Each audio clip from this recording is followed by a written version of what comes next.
Mengapa kita pinjam ataupun ambil yang Indonesia narasumber? Mengapa? Di mana jati diri kita? Dan mengapa kita nak guna TV Karma untuk usaha yang bersungguh-sungguh? Kita guna perkataan Melayu. Walaupun ia panjang sedikit, tidak mengapa. Sebab ini persoalan jati diri. Kalau bahasa Melayu, di mana Melayunya?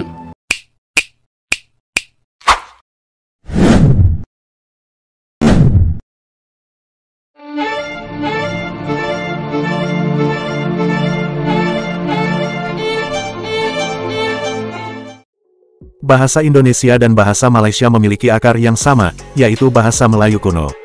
Keduanya berkembang secara terpisah karena faktor sejarah dan geografis. Tetapi kedua bahasa tersebut masih berbagi banyak persamaan dalam tata bahasa dan struktur kalimat, atau dalam kalimat penulisan. Kedua bahasa ini adalah sarana komunikasi inti bagi masyarakat di kedua negara, yang digunakan dalam berbagai konteks sosial dan formal. Bahasa Indonesia dan bahasa Malaysia menggunakan sistem penulisan yang serupa, yaitu aksara Latin. Keduanya menggunakan alfabet yang sama, dengan beberapa penyesuaian huruf khusus untuk bunyi tertentu. Akan tetapi, memiliki perbedaan dalam setiap penyebutan huruf-hurufnya. Meskipun ada perbedaan dalam kosakata, ejaan, dan istilah teknis, kita masih bisa sedikit mengerti tentang apa yang diutarakan dalam sebuah pembicaraan. Bahasa Indonesia dan bahasa Malaysia dalam perkembangannya juga dipengaruhi oleh penggunaan bahasa Inggris, yang semakin meluas di dunia modern saat ini. Banyak kata-kata serapan dari bahasa Inggris yang digunakan dalam kedua bahasa tersebut, seperti komputer, internet, dan restoran.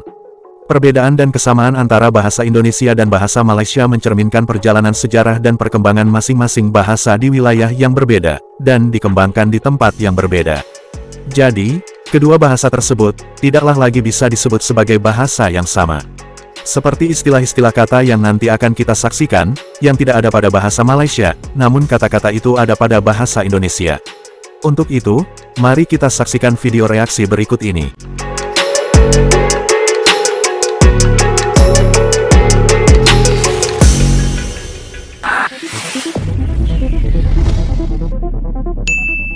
Assalamualaikum warahmatullahi wabarakatuh. Salam sukses selalu untuk semua. Tetap semangat dan semoga limpahan rahmat yang Maha Kuasa selalu tercurahkan untuk kita semua.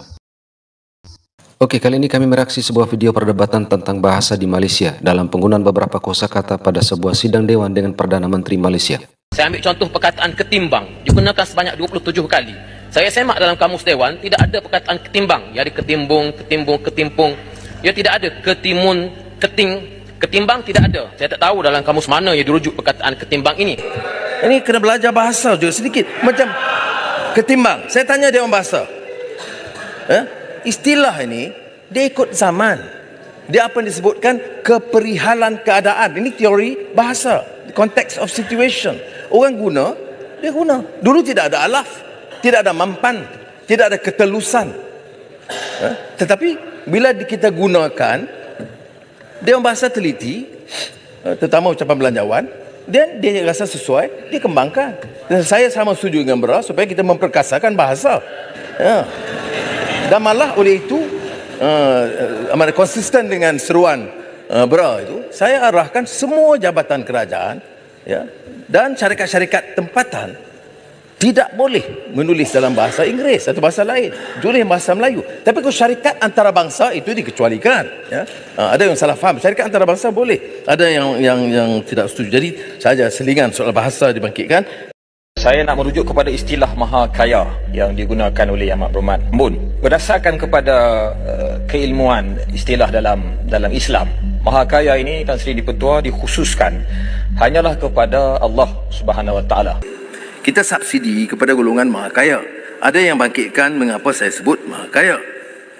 Termasuk Al-Wusta dan beberapa yang lain. Saya tak ingat. Al-Wusta, Larut, Macang, Ulu Terengganu, Maran, Marang. Saya tidak menentang orang kaya. Maha kaya ini kerana kategori ini tidak boleh dapat sedekah dan subsidi. Itu saja poin dia. Bukan kita marah dia sebab dia kaya.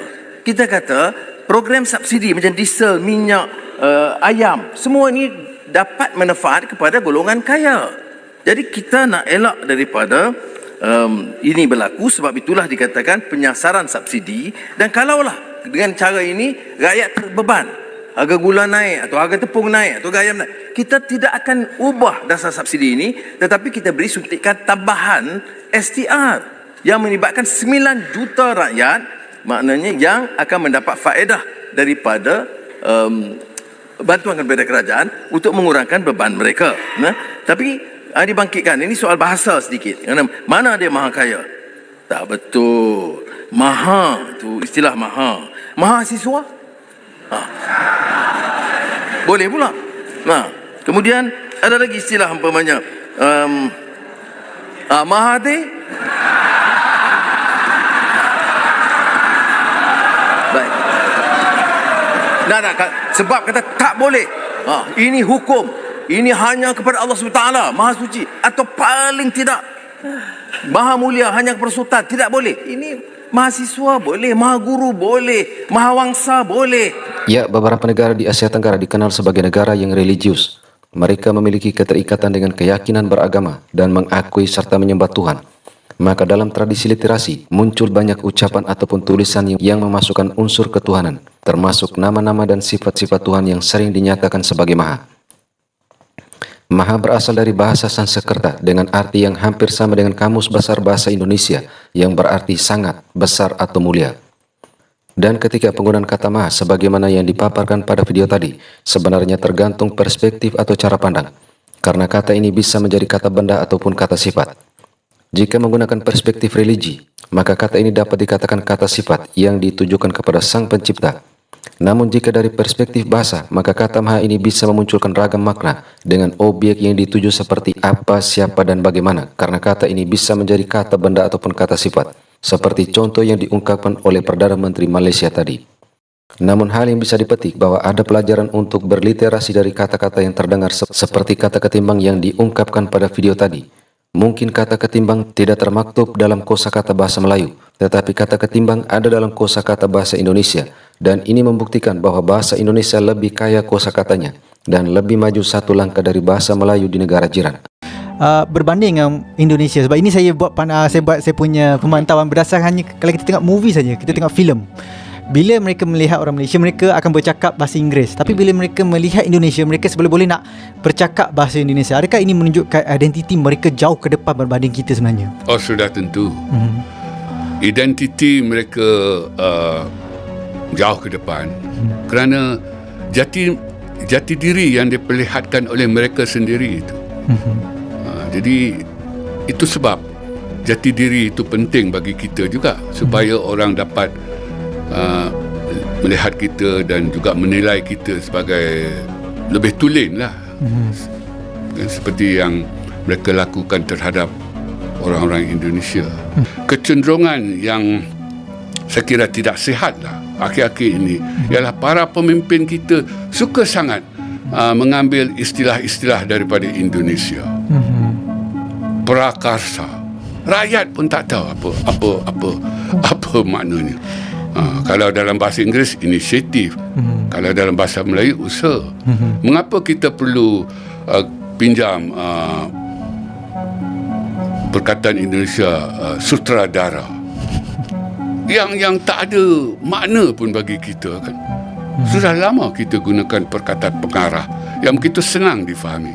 Begitu juga dengan mereka yang membentang kertas kerja di seminar kan, kita guna perkataan pemakalah dan juga pembentang. Mengapa kita pinjam ataupun ambil yang Indonesia narasumber? Mengapa? Di mana jati diri kita? Dan mengapa kita nak guna TV Karma untuk usaha yang bersungguh-sungguh? Kita guna perkataan Melayu, walaupun ia panjang sedikit, tidak mengapa, sebab ini persoalan jati diri. Kalau bahasa Melayu, di mana Melayunya? Ini persoalannya. Jadi saya kira banyak yang tak kena ni dengan proses pembentukan negara bangsa kita ni. Pokoknya kita tidak ada jati diri.